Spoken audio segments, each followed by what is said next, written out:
Allahumma innaka afuwwun tuhibbul afwa fa'fu anna. Allahumma innaka afuwwun tuhibbul afwa fa'fu anna. Allahumma innaka afuwwun tuhibbul afwa fa'fu anna. Allahumma innaka afuwwun tuhibbul afwa fa'fu anna. Allahumma innaka afuwwun tuhibbul afwa fa'fu anna. Allahumma innaka afuwwun tuhibbul afwa fa'fu anna.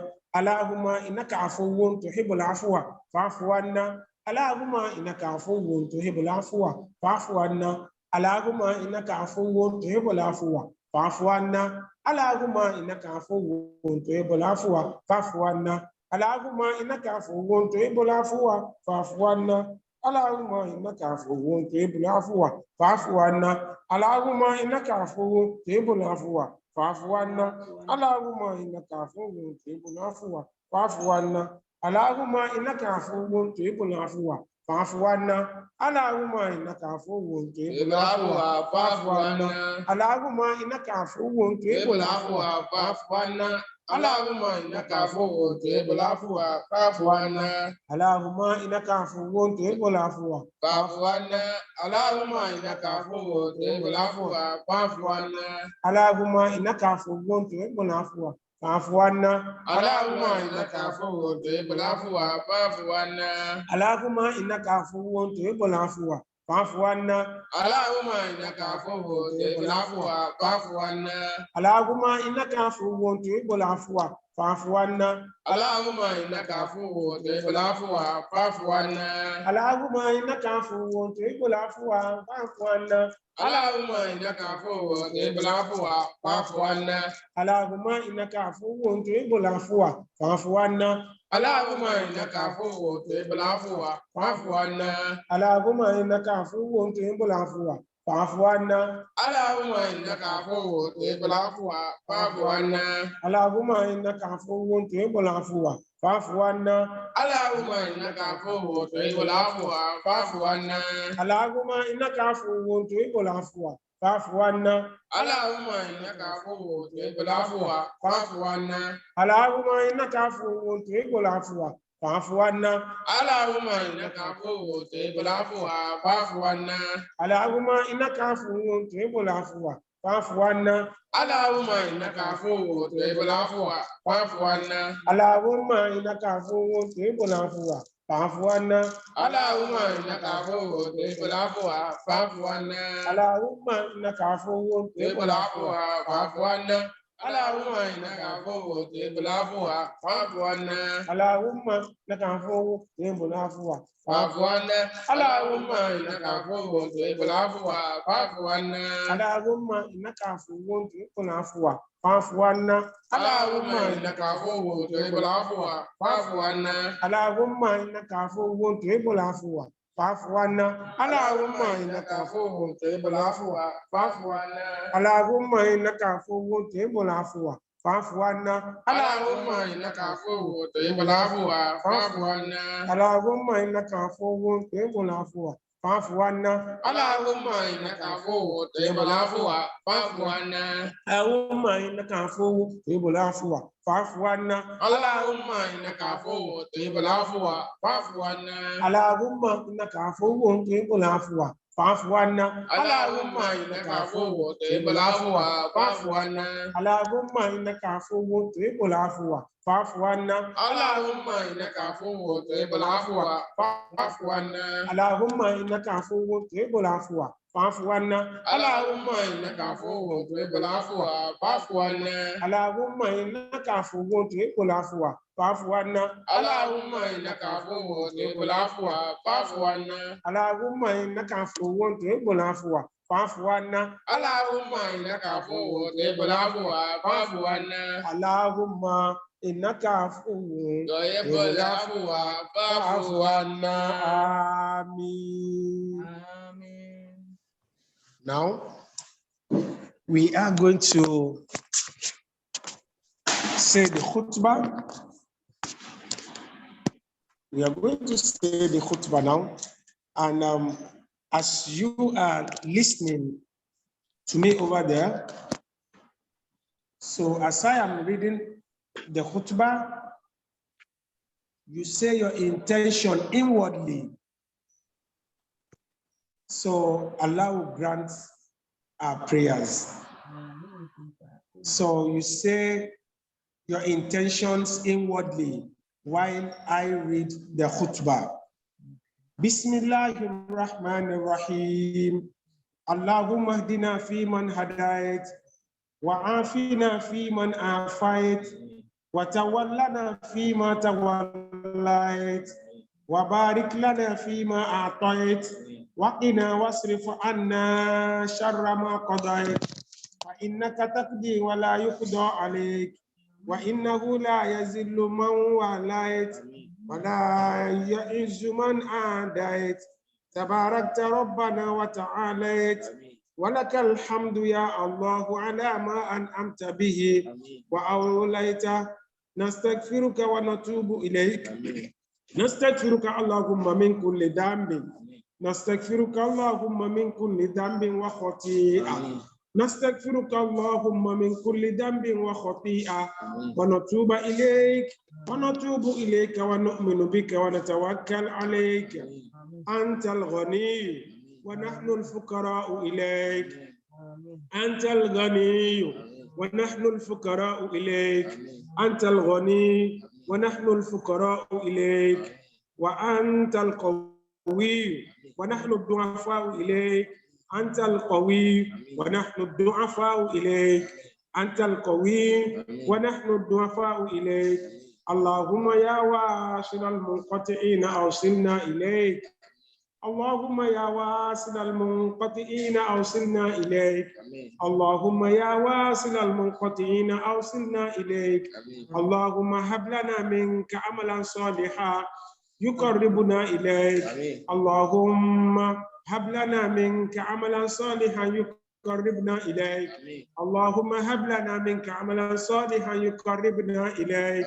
اللهم استرنا فوق الأرض وتحت الأرض ويوم الأرض عليك اللهم استرنا فوق الأرض وتحت الأرض ويوم الأرض عليك اللهم استرنا فوق الأرض وتحت الأرض ويوم الأرض عليك اللهم أحسن وقوفنا بين يديك اللهم أحسن وقوفنا بين يديك اللهم أحسن وقوفنا بين يديك اللهم لا تخزنا يوم الأرض عليك اللهم لا تخزنا يوم الأرض عليك اللهم تقبل صلاتنا وصيامنا وقيامنا وركوعنا وسجودنا اللهم تقبل صلاتنا وصيامنا وقيامنا وركوعنا وسجودنا اللهم تقبل صيامنا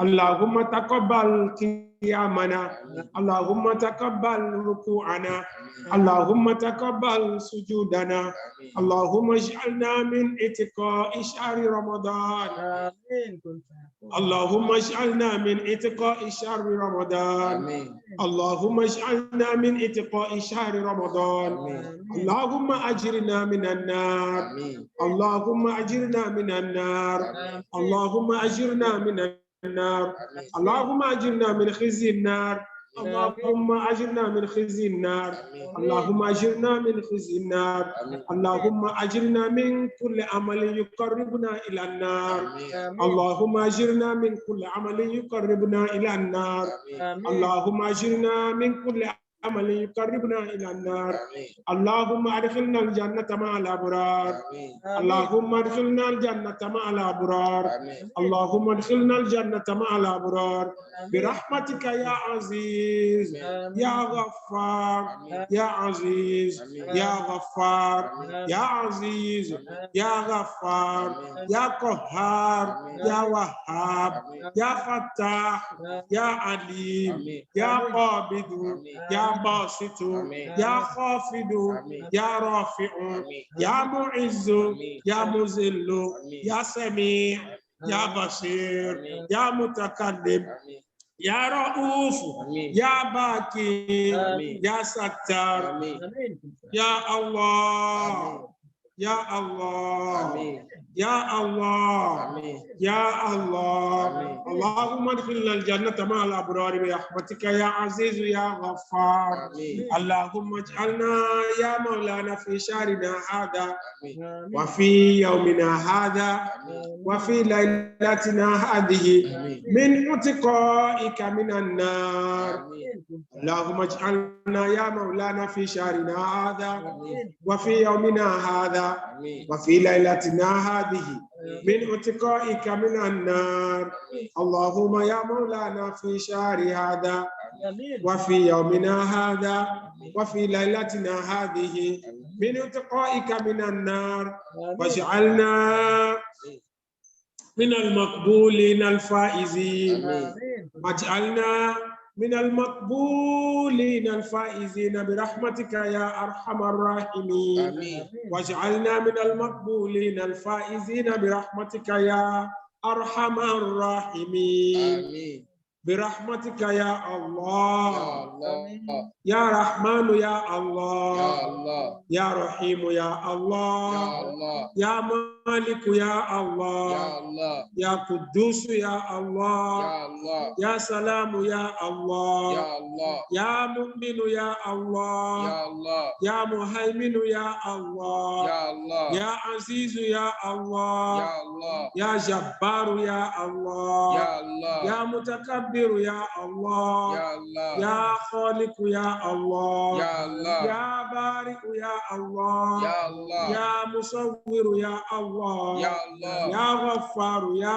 الله يا قهار يا الله يا وهاب يا الله يا رزاق يا الله يا فتاح يا الله يا عليم يا الله يا قابض يا الله يا باسط يا الله يا خافض يا الله يا رافع يا الله يا معز يا الله يا مذل يا الله يا سميع يا الله يا بصير يا الله يا حكم يا الله يا عدل يا الله يا لطيف يا الله يا خبير يا الله يا حليم يا الله يا عظيم يا الله يا غفور يا الله يا شكور يا الله يا علي يا الله يا كبير يا الله يا حفيظ يا الله يا مقيت يا الله يا حسيب يا الله يا جليل يا الله يا كريم يا الله يا رقيب يا الله يا مجيب يا الله يا واسع يا الله يا حكيم يا الله يا ودود يا الله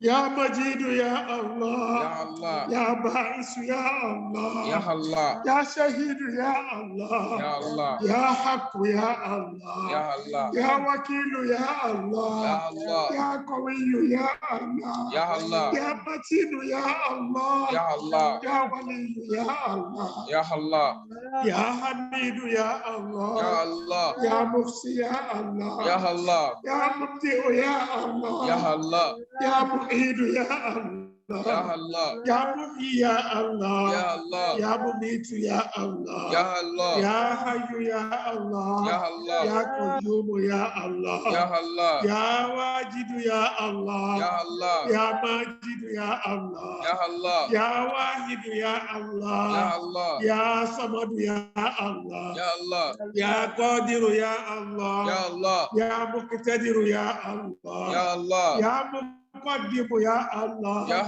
يا مؤخر يا الله يا أول يا الله يا آخر يا الله يا ظاهر يا الله يا باطن يا الله يا والي يا الله يا متعالي يا الله